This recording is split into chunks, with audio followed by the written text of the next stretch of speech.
I'm Dr. Van from Animal Oasis, and today I would like to help you better understand cat preventative care and how it can help your pet live a longer life. My assistant Lisa will be helping by asking some questions. Okay.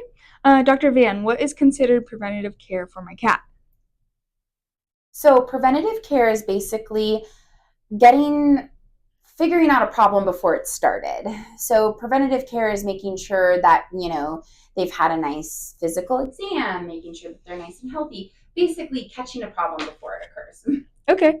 How can preventative care extend the life and improve the health of my cat? This is a really good question because I feel like a really good example is renal disease in cats. It's very common that we see in our older kitties. And with that, it's all about slowing the progression of renal disease so it gets worse over time.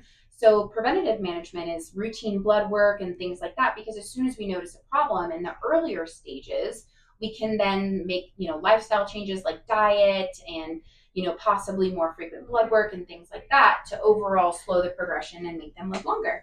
Okay. What types of preventative care do you recommend for cats? I recommend a good yearly physical if they are under the age of 8. I recommend 2 physicals a year if they are over the age of 8. I recommend yearly dental cleanings when your vet has told you so, because again, dental disease is another preventative care. So if we can clean their teeth, the studies tell us that it, will help. It'll help with their heart and kidneys. Okay. What are some possible conditions that can be avoided with cat preventative care? Some of the conditions, things that I've caught, just on routine blood work is urinary tract infections in cats. So I've caught that. I've caught crystals in their urine, things that maybe the owner wasn't even aware of, that I was able to basically treat them with and then make them feel better.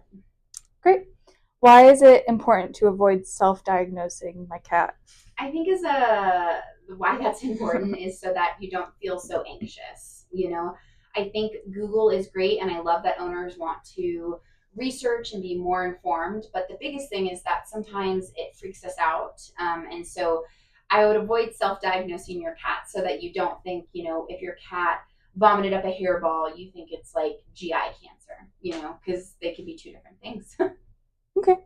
What are the risks of failing to provide preventative care for my cat?